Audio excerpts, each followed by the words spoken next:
కొంచెం స్మెల్ వస్తుంది కానీ పులుసుకు బాగుంటుంది. ఈ డైలాగ్ ఎందుకు చెప్తున్నావమ్మా అంటే ఈరోజు నేను చేసిన రెసిపీ అయితే ఈ డైలాగ్ రిలేటెడ్ అనమాట. ములక్కాడ ఎండు చేపల కర్రీ ఎప్పుడైనా తిన్నారా? నేనైతే ఫస్ట్ టైం. ఎండు చేపలు తినడం ఫస్ట్ టైం కాదులేండి, ఓన్లీ ఎండు చేపల్లో ఇలా ములక్కాడ వేసి వండుకోవడం అయితే ఫస్ట్ టైం. హలో అండి, నా పేరు Suma. Welcome to my channel Suba world. నా వీడియోస్ కానీ రెసిపీస్ కానీ నచ్చితే ఖచ్చితంగా లైక్ చేసి కామెంట్ చేయండి. ఇక ఇప్పుడు నేను చూపిస్తున్న మార్కెట్ వచ్చేసి విజయవాడలో డ్రై ఫిష్ మార్కెట్. రీసెంట్గా మా తమ్ముడైతే వెస్ట్ గోదావరి సైడ్ వాళ్ళ ఫ్రెండ్ మ్యారేజ్కి వెళ్ళాడు. నేను క్యాజువల్గా కాల్ చేసినప్పుడు నేను ఇక్కడ ఉన్నానని చెప్పాడనమాట. నాకు అప్పుడు స్ట్రైక్ అయిన విషయం ఏంటంటే అక్కడ ఎండు చేపలు చాలా ఫ్రెష్గా దొరుకుతాయి, తీసుకురారా అని చెప్పేసి అడిగాను. సరే అని వాడు మాత్రం వచ్చేటప్పుడు హడావిడిలో తీసుకొని రాలేదన్నమాట. వాళ్ళ ఫ్రెండ్కి చెప్పేసి వచ్చాడు. తను వచ్చేసి విజయవాడ అబ్బాయి. ఆ అబ్బాయి వచ్చేసి అదే పనిగా వెళ్ళి మార్కెట్కి వెళ్ళి ఫొటోస్ పెడుతూ ఉన్నాడనమాట. ఇవి కావాలా అక్క, ఇవి కావాలా అని చెప్పి. నేనైతే ఒకసారి వీడియో తీసి పంపి తమ్ముడు అని చెప్పేసి అడిగాను. ఆ అబ్బాయి మొత్తం వీడియో తీసి పంపించాడు. ఎందుకంటే నేను అడిగింది వెస్ట్ గోదావరి సైడ్, కానీ ఇది వచ్చేసి విజయవాడలో కదా, సో ఫ్రెష్గా ఉంటాయో లేదని కొంచెం డౌట్తో అడిగాను. నాకు కావాల్సినవన్నీ నేను మెసేజ్ చేశాను అనమాట. తనైతే చూసి మంచివి తీసి పంపించాడు. అబ్బాయి మొత్తం ప్యాక్ చేసి కొరియర్ చేసి పంపించాడనమాట బెంగళూరుకి. డైరెక్ట్గా మా ఇంటికి వచ్చేసేసాయి. ఇలాంటి ఫ్రెండ్స్ దొరకడం మావాడే అదృష్టం అనుకున్నాను నేనైతే. ఇక ఎండు చేపలు ఇక్కడ దొరకవా అంటే నిజంగానే నాకు ఇక్కడ దొరుకుతాయని తెలియదండి, ఎక్కడున్నాయో కూడా తెలీదు. ఇంకా కడపలో దొరుకుతాయి, నెల్లూరులో దొరుకుతాయి. నాకు నెల్లూరులో తీసుకోవడానికి కుదరలేదన్నమాట. సరే కడపలో తీసుకుందా అంటే ఇన్ని వెరైటీస్ అయితే ఉండవన్నమాట. అది కూడా మా తమ్ముడు అక్కడికి వెళ్తున్నాడు అని చెప్పేసి చెప్పాను. వాడు ఇలా అబ్బాయికి చెప్తాడు, తను పంపిస్తాడని నేనైతే ఎక్స్పెక్ట్ చేయలేదు. ఇంకా ఎండు చేపల్లో నాకు తెలిసిన రకాలైతే తాటాకు చేపలు, మెత్తాళ్ళు, రొయ్య పొట్టు, రొయ్యలు ఇవి తెలుసు, కానీ ఇన్ని రకాలైతే నాకు తెలియదండి. ఇదే ఫస్ట్ టైం నేను చూడటం. అయితే వీటిలో నేను కొన్న ఎండు చేపలు ఏవేవో మీకు ఇప్పుడు చూపించేస్తానండి. నీట్గా క్లీన్ చేసి ఫ్రిడ్జ్లో అయితే పెట్టేశాను. ఫ్రిడ్జ్లో పెట్టాను, స్మెల్ వచ్చేస్తుంది ఫ్రిడ్జ్ అంతా అని మాత్రం అనుకోకండి. ఎందుకంటే నీట్గా జిప్లాక్ బ్యాగ్స్లో వేసి నీట్గా క్లీన్ చేసి పెట్టాను అనమాట. ఈ టిప్ అయితే నాకు ముందు తెలీదు. ఒక నెల్లూరు ఫ్రెండ్ చెప్పిందనమాట నాకు, ఇలా పెట్టుకుంటే ఏం స్మెల్ రాదు, ఎక్కువ రోజులు ఉంటాయని చెప్పేసి. ఇక ఈ ఎండు చేపలు తినడం ఎప్పటి నుంచి అలవాటు తల్లి అంటే నా చిన్నప్పటి నుంచి అని చెప్తాను. మాది రాయలసీమ సైడ్ కడప. మా చిన్నప్పటి నుంచి ఒట్టి ముక్కలు, ఎండు చేపలు, రాగి సంగటి, నాటుకోడి పులుసు ఇలాంటివన్నీ మాకు చిన్నప్పటి నుంచి అలవాటు ఉంటుంది. అందరికీ అంటే నాకు తెలియదు, మాకైతే ఉంది. మా పెద్దవాళ్ళ దగ్గర అలవాటు అయిపోయిందనమాట. పర్టికులర్గా ఈ ఎండు చేపలు అయితే మా జేజీ దగ్గర అలవాటైంది నాకు. ఎప్పుడు హాలిడేస్కి ఇంటికి వెళ్ళినా కూడా ఈ రాగి సంగటి, ఎండు చేపల కర్రీ, రొయ్య పొట్టు అలా చేసేదన్నమాట. అది తిని తిని నాకైతే బాగా అలవాటైంది. నేను నార్మల్గా ఏదైనా హ్యాబిట్ అన్హెల్దీ అంటే ఖచ్చితంగా మానేసేదాన్ని. అదే హెల్దీ అని తెలిస్తే మాత్రం అస్సలు మానేనండి. ఇంకా ఈ డ్రై ఫిష్లో చాలా న్యూట్రిషనల్ వాల్యూస్ ఉన్నాయని తెలిసింది.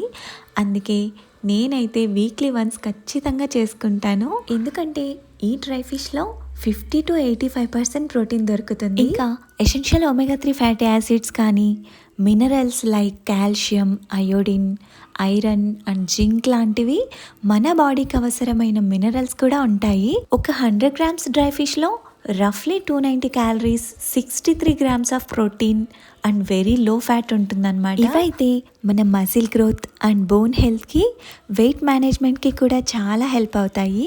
ఈ డ్రై ఫిష్ ఇంకా good source of vitamin D and B12 కూడా అండి. దీంట్లో చాలా పుష్కలంగా దొరుకుతాయి అన్నమాట. మనం డైలీ ఒక 30 grams అయితే సార్డిన్స్ కానీ ఇలా డ్రై ఫిష్ తీసుకుంటే మన బాడీకి అవసరమైన వైటమిన్ D3 అయితే వచ్చేస్తుందంట. రెగ్యులర్గా అయితే తినలేం, కానీ వీక్లీ వన్స్ అయితే తీసుకోవచ్చండి. ఎందుకంటే దీంట్లో ఎక్కువగా సాల్ట్ ఉంటుంది కాబట్టి మనం రెగ్యులర్గా కూడా తీసుకోకూడదు. ఇంకా నేను తెచ్చుకున్న డ్రై ఫిష్లన్నీ చూపిస్తూ ఉన్నాను కదా, అవి దూరం నుంచి చూపిస్తే సరిగా కనిపించలేదని చెప్పేసి ఇలా దగ్గర పెట్టి చూపిస్తున్నాను అనమాట. కొంచెం క్వాంటిటీనే తెచ్చుకున్నానులేండి, మరీ ఎక్కువ కాదు నేను తెచ్చుకుంది. వీటిలో మళ్ళీ షేరింగ్ ఉందన్నమాట కొంతమందికి. ఇంకా ఇక్కడున్న డ్రై ఫిష్లో అయితే నేను కొత్తగా ట్రై చేస్తుంది మాత్రం ఈ వంజరం ఫిష్ అంట. ఇది ఇంకొకటి వచ్చేసి డ్రై ప్రాన్స్ అయితే నేను తీసుకున్నాను. ఎప్పుడు నేనైతే ట్రై చేయలేదు డ్రైవి, ఓన్లీ పచ్చి రొయ్యలు అయితే తీసుకున్నాను, కానీ ఇట్లా ఎండు అయితే ఎప్పుడు తీసుకోలేదు. ఈ వంజరం కూడా ఇదే ఫస్ట్ టైం నేనైతే తినడము. ఇప్పుడు ఆ వంజరంతోనే మునక్కాయ వేసి కర్రీ చేస్తున్నాను అనమాట. ములక్కాడ ఎండు చేప కర్రీ, అది కూడా వంజరంతో. దాన్ని ఇంకా పండుగప్ప సంథింగ్ ఏదో పిలుస్తారంట, ఇవన్నీ నాకు తెలీదు, యూట్యూబ్లో చూసి చేస్తున్నాను అనమాట. అయితే వాళ్ళు చెప్పిన రెసిపీ చేయట్లేదు, నాకు వచ్చినట్లు నేను చేస్తున్నాను. రెసిపీ మొత్తం నా ఓన్గా చేస్తున్నాను, కానీ ఇలా ఎండు చేపలో వెజిటేబుల్ వేసి చేసేది మాత్రం నేనైతే మా పక్కింటి లక్ష్మక్క దగ్గర తెలుసుకున్నాను అనమాట. వాళ్ళు ఎక్కువగా వెజిటేబుల్ వేసి ఎండు చేపల కర్రీ అలా చేసుకుంటూ ఉంటారు.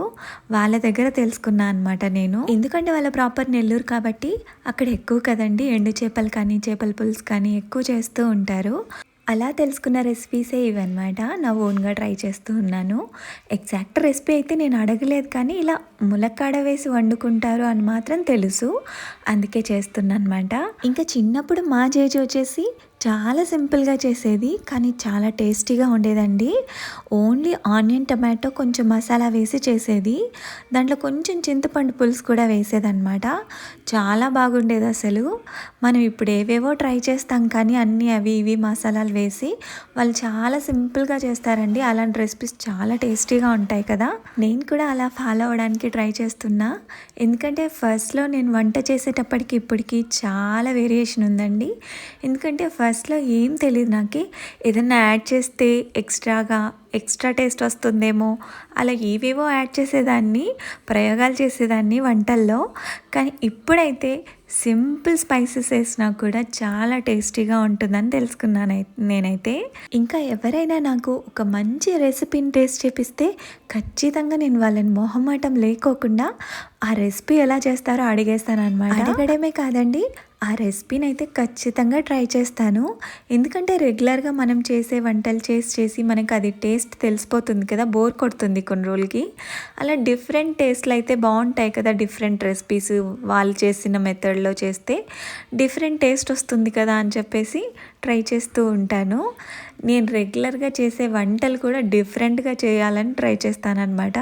ఎందుకంటే రోజు ఒకే టేస్ట్ ఉంటుంది కదండి, అందుకే వేరే వాళ్ళు ఎలా చేస్తారో తెలుసుకొని చేయడం కూడా నాకు ఇంట్రెస్ట్. ఇప్పుడు చేసే ఈ ములక్కాడ వంజరం కర్రీ నాకు అస్సలు ఐడియా లేదు ఇలా చేస్తారని. ఏదో నేను ట్రై చేస్తున్నా, ఇలానే చేస్తారని నాకు తెలీదు, నా ఓన్గా ట్రై చేస్తున్నాను అనమాట. ఎలా ఉంటుందో లాస్ట్లో టేస్ట్ చేసి చెప్తాను, ఎండ్ వరకు చూడండి.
ఫైనల్గా ములక్కాడ ఎండు చేపల కర్రీ రెడీ అయిపోయింది. ఇప్పుడు నేను టేస్ట్ చేసి చెప్తాను ఎలా ఉందో. ఇంకా నేను చేసిన మిస్టేక్ ఏంటంటే ఆ ముక్కల్ని, అదే ఎండు చేప ముక్కలనండి కొంచెం కట్ చేసి వేయించి వేసింటే బాగుండేది అనిపించింది. నేను పెద్ద పెద్ద ముక్కలుగానే వేశాను. అవి కొంచెం ఉడికింటే బాగుండేది అనిపించింది. ఇంకా ములక్కాడ త్వరగా ఉడికిపోతుంది కదా, ఒక 2-3 విజిల్ పెట్టాను అంతే నేను. కానీ ఆ ముక్కలు ఉడకాలంటే కొంచెం చిన్న చిన్న పీసెస్ లాగా చేసింటే బాగుండేది అనిపించింది.